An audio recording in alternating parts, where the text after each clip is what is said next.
It's got Kenny Barron on piano and Nash on drums. And then Christian McBride plays, and we play a couple duos. It's got the great Tom Burrell. We do a rap with Bobby Irving III.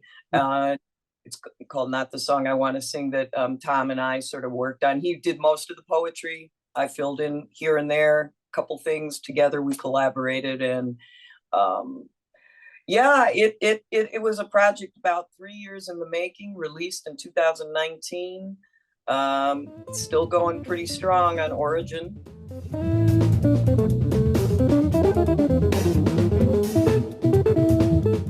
Hey everybody, it's Mike Jeffers, Chicago Jazz Magazine, ChicagoJazz.com, and welcome to another episode of Around Town. Today, I am joined by Marlene Rosenberg, incredible bassist, of course, good friend of Chicago Jazz Magazine, good friend of mine. She was actually on the Hot Dog Stand show back in the day. She came down to Bridgeport. We had a good time.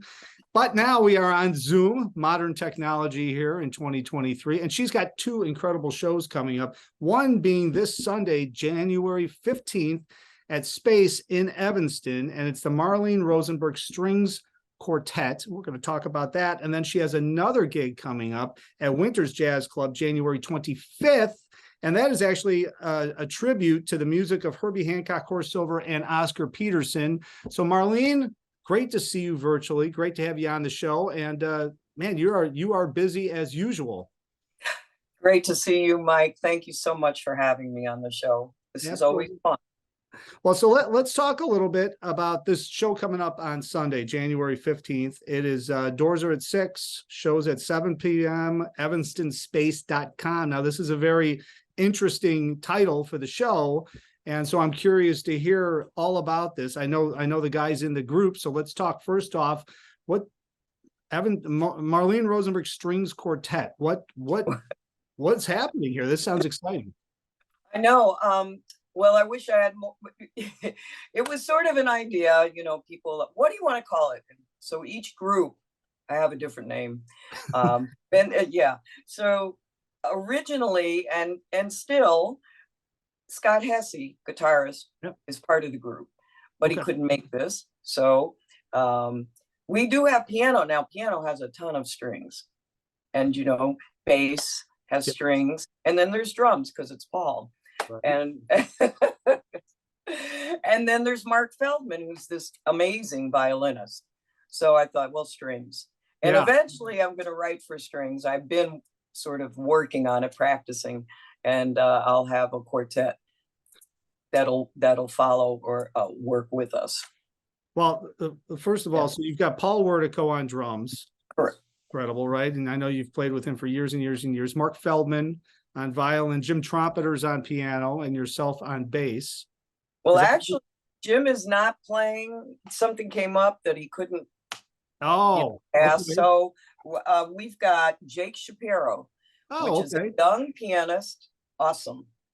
Won all these awards. I can't remember. It's too early.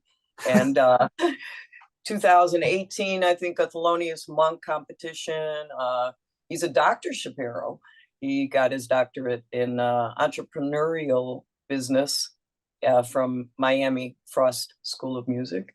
So so he's Dr. Shapiro. His mother is very proud. Well, so talk about what kind of tunes are you guys playing? Because with the violin, that really opens it up. I mean, you could do a lot of different styles, a lot of different tunes. So what kind of music are you guys going to be playing? We're going to play some of my originals, some of Paul Wertico's originals. We're working on Mark Feldman's arrangements, but we're not going to do them this Sunday.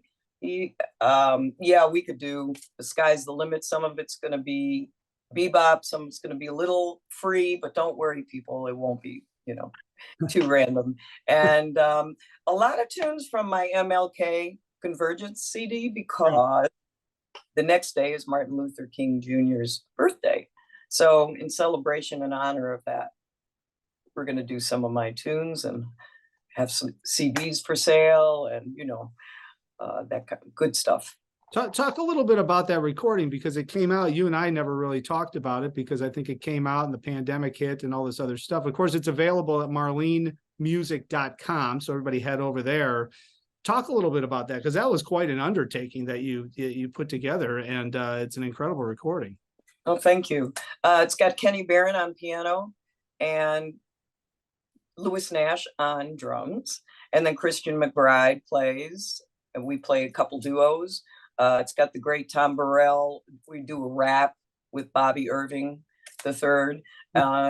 It's called Not the Song I Want to Sing, that Tom and I sort of worked on. He did most of the poetry. I filled in here and there, a couple things together. We collaborated, and yeah, it was a project about 3 years in the making, released in 2019. Still going pretty strong on Origin Records. Yeah. And I just actually called John Bishop and said, send some more. I have nothing. I like pulled apart my whole house, the storage downstairs, and it's thank you all for buying these CDs. So yeah, well, and talk about, I mean, are these original songs that you wrote, I mean, for the entire recording, right? And really the whole theme was the Martin Luther King, right? Correct. It's all about coming together as a people, all the chaos going on in our societies coming to the light, and talking about that, like my tune Togetherness. There's a tune called American Violet I wrote that's about institutionalization of African Americans in the prison system. There's a movie actually called American Violet, and I wrote a tune for that situation in our society. And so there's a lot of those tunes. There's also on the album, Kenny Barron has some selections, and yeah, I think a standard. Yeah, there's a tune he calls Rain. It's just gorgeous. I love it. You know, I always find Stevie Wonder. Sorry, Stevie Wonder. You wonder. You know, I always find it interesting, and I was just talking to somebody about this the other day on an interview that probably has dropped, or it's about to drop, or something. I can't remember. But point is that, you know, with composers and arrangers and musicians, being able to write music as kind of an emotional outlet and putting something together and writing it, and then when the listener knows what the concept of the recording is all about, then they listen to it. You know, it's one thing you say, okay, this is an original tune, and you play it and everybody's like, wow, that was amazing. But then if they really know the meaning behind each tune or each theme of the album, it just takes on a whole different meaning. I mean, putting something together like, you know, Martin Luther King's legacy, and writing about these different, you know, cultural topics and societal topics. I mean, how do you even start to pick out? Because there's a lot of topics you could start to pick out. Did you just kind of see the things that really hit you and then write compositions and then put it together into a themed recording? Exactly. Yeah. You know, I mean, it's pretty personal for me, and you know, I'm culturally Jewish, brought up that, and so Jews and African Americans have a long history, especially in the 1960s, of coming together. We have certain circumstances that were similar, and it just, you know, we're in a culture also in music where I have a lot of friends and they're not the same skin color as me.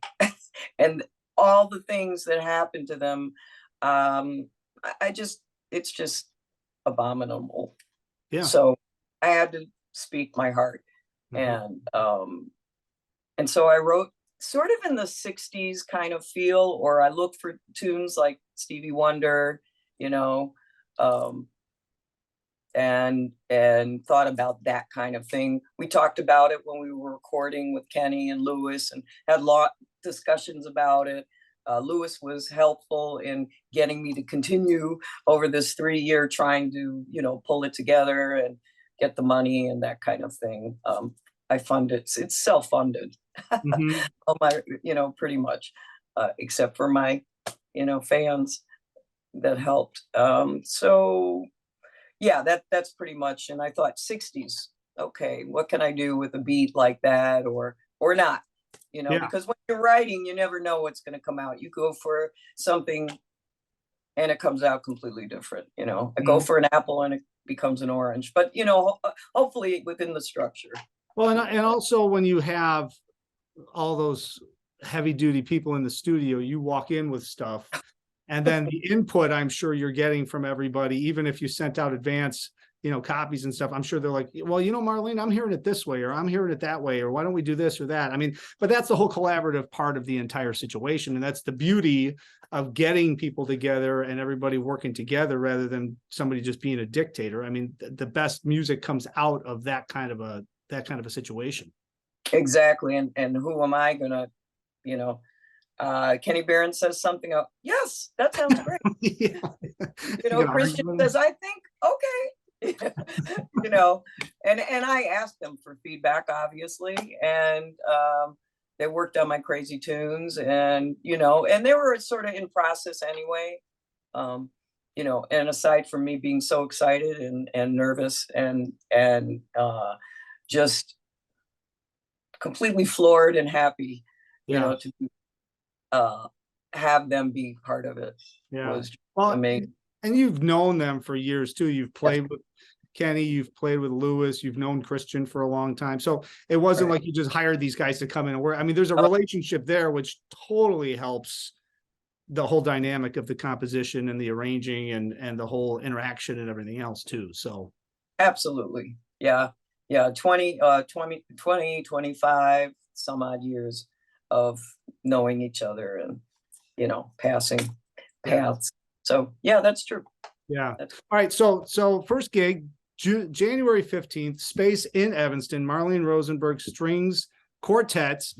This is going to be something different for Marlene. At least, I mean, you always hear her with a quartet, a trio, or quintets and things like that. But this is going to be interesting, especially with a violinist leading the charge on the leads along with the piano and stuff. So this is going to be very cool. So all the tickets are at evanstonspace.com. Shows at 7 p.m.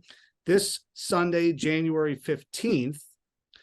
And then Winters Jazz Club, January 25th. You have a gig coming up with your trio, the Marlene Rosenberg Trio. And that is going to be a tribute to the music of Herbie Hancock, Horace Silver, and Oscar Peterson at Winters Jazz Club. Of course, wintersjazzclub.com, 7:30 p.m. This is going to be really interesting, man. Now, who's on the gig? I know I saw yourself, and who else is playing with you? Because this is going to be this is swinging music and grooving music, and I love this stuff, and it's going to sound great in that intimate room. We've got Jake Shapiro on piano again, and a young pianist who's won many awards, and also Charles Heath. Charles Heath on drums. So it's a lot of fun. We've done music from Oscar Peterson before with Theodis Rogers, we've got another trio. Groups are constantly coming in and out of different personnel. So it's all good. Horace Silver will do some of his tunes, which are amazing for piano. Oscar Peterson. And then I inserted Herbie Hancock because I just, how can you not love Herbie? And it's a different color. It was something, new, I think, to the club in terms of theme. Yeah. And I think it'll work really well with the people in the group. Talk a little bit about your background. I mean, did you meet any of, you must have met these guys or some of these guys, Herbie or Horace or even Oscar. Did you ever play with any of them? Actually, well, I don't know if I'd call it play, but at the Kennedy Center years ago, I was there with the big band from Chicago here, and Chicago Jazz Orchestra. The Chicago Jazz Orchestra then was called something else, and I forget. Was it the jazz members or something like that? Jazz members or something. Yeah. Which is a lot of people from the University of Illinois Champaign that we graduated from. So anyway, we were there. And big party reception, and Herbie Hancock is there, and he sits in on the piano, and I'm on bass, and I'm like, oh my God. So, I guess we did play together. I also, when I worked with Joe Henderson, we were in LA playing, and we went to Herbie's house, we went to Wayne Shorter's house. So I did get to meet them, and it was really a thrill. Wow. So, Oh, well, and you know, putting this type of repertoire together, I mean, there's so much, and I always say this when I hear about the tributes and all of that with the music, but I mean, how do you even start picking? And I think the key is that if you're playing Herbie tunes, you're playing Horace tunes, you're playing Oscar tunes, there's a lot of diversity in there, you know, there's a lot of different feels, a lot of different nuances, and it's you know, you can tell whose tune is whose. So how do you put together a cohesive flowing show and pick the repertoire for that? I really think of tempo and keys, you know, time feel if it's in 3/4, you know, um, or it's in 4/4, it's got what kind of beat, you know. So I try and keep that presentation or the feeling that the audience may have different, or something that segues from one to the other, you know. So I try and put a palette together that is, you know, like diverse. Diverse is okay. Diverse is contrast. That can be like a good thing, Yeah. you know, instead of everything just one wash of one color, you know. So that's fun, you know, but I do give it a lot of thought when I set up my set lists, you know, because I have to play it. I don't want to play the same tempo all the time, or the same key, or the same time feel. So it's very selfish too. Well, and also, I mean, talk a little bit about, like, you know, your background. You've played with so many heavy duty players. You must have learned, because I'm sure a lot of them, when you were touring with Joe Henderson or any of these numerous people, I'm sure a lot of them, when they're putting a set list together, most of the time, I'm sure they're not winging it. It's a show. They're playing somewhere. It could be in an auditorium, could be a jazz showcase type place, but people are coming to listen and hear what's happening. And there has to be some sort of a fluidity through the set so that it's a show. It's not just like calling tunes out at a jam session. And Exactly. so you must have learned what different people did and what works and what doesn't, right? From all your experiences. Right. Well, a lot of things from them worked. Yeah. They all worked. When I met Kenny Barron, I actually in Barrington got called to play a gig with Stan Getz. I was so unbelievably thrilled. And he had his tunes. He sent them to me. And yeah, he had a set list and I could work on the tunes. And it, you know, you just sort of by osmosis or thinking about it, of course, what works, you know, what wouldn't work, why I wasn't doing what they do. So let's change that, you know, that kind of thing. The ballad goes about here. This feels like the right time. I've had enough, you know, upbeat music or whatever. I need to rest now. I need to reflect, you know, that kind of. So, you know, you have to think about the audience, and I think about the band, you know, what our experience is, and hopefully we portray that good feeling, you know, to the audience. If I had everybody playing, you know, up tunes the whole night, they'd be kind of ornery by the end of the, you know, by the end of the gig, including myself. Yeah, right. Well, and I, you know, I was just talking to David Bloom. I had him on a show that we just dropped, and he's a big proponent of the set list, right? And putting it together. And it's a show, and the most important experience that the audience can have is connecting with the musician. And the only way to do that is to bring them in and draw them in, because you're entertaining them. And it's exactly what we're talking about, you know. Exactly. You know. Yeah. And I do think about like putting some tunes that are maybe a little more approachable, or things that people know, like standards, into a set, you know, so that they're not completely washed by, you know, original tunes that they don't know, that they can latch on to something that they do know. And of course, giving some background, especially if it's original, like you had said in a prior interview, you know, about the backdrop, the background of the tunes that are being written, to let them into the story so that the audience can understand a little bit more. Oh, that's the feeling. That's I mean, once people understand the context of what's happening, then they can listen to it completely differently, you know.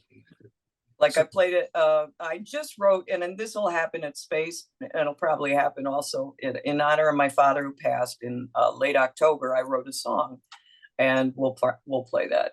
So, and I gave a little story, and a lot of people came up to me and said, wow, I could hear just one more time. I could hear that in the music. And honestly, I wrote it like that. And they asked if they're lyrics, and they could hear things that they wouldn't have heard if I hadn't given like a short story about who it was Yeah. for. So Well, yeah. and just to wrap the whole thing back together with this Winters Jazz Club gig that you have coming up January 25th, Wednesday, 7:30 p.m., wintersjazzclub.com.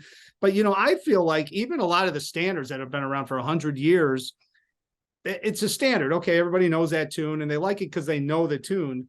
But I don't think they all actually really understand what the lyric is anymore.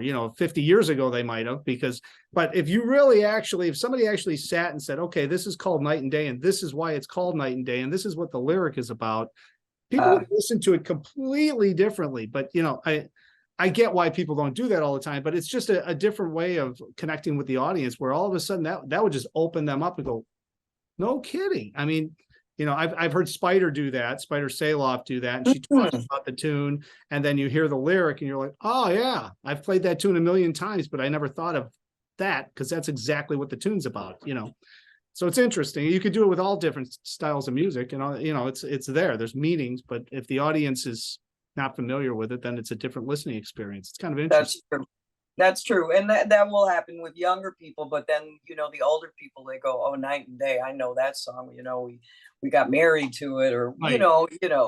It's a love song, and, oh, I love it. And they're hearing the lyrics, or they remember the show it's from, Yep. that kind of thing, because those were all pretty much show tunes. Yeah. Right. Yeah. People don't realize that either, by the way. That's right. That's right. And what's Tin Pan Alley? Yeah. Right. Yeah. Exactly. All right. So very cool. You've got this show coming up, Winters Jazz Club, January 25th, Wednesday. The music of Herbie Hancock, Horace Silver, and Oscar Peterson, Jake Shapiro, Charles, Rick Heath, and yourself on bass there. And that's going to be at wintersjazzclub.com. I encourage everybody to get tickets at 7:30 and 9:30 p.m. are the shows. Be sure to get that. And then also the show at Evanston SPACE this Sunday, January 25th, coming right up at 6 p.m. doors, 7 p.m. And Marlene, January 15th, sorry. January 15th. Yeah. You got it. I'll probably cut that part out, actually. So wait. Okay. Let me wrap this up a different way, because I'll cut that part out. Hold on a second here. All right, so all the information, wintersjazzclub.com. You've got the show coming up this January 25th. I got to get all my dates right here. The music of Herbie Hancock, Horace Silver, Oscar Peterson, Marlene Rosenberg Trio, and that is going to be 7:30 and 9 p.m. Make sure you get tickets, 9:30 p.m. I should say, at wintersjazzclub.com. Marlene, awesome. Great talking to you as usual. And I'm glad we finally made this happen. We connected about all this stuff. I am too. Thank you so much for asking me. And I look forward to seeing everybody at the show. You, of course, have a special pass, should you be available. Media. Yeah. Mike, it's always a pleasure. Thank you so much. You do a great thing for all us musicians here. In Chicago and even New York. So you expanded yourself. Thank you. I keep expanding. I don't know what that means, but I keep expanding. So well, I appreciate that. And of course, I appreciate everybody for watching. Of course, all the information is on chicagojazz.com. And until next time, hopefully I will see someone out on the scene.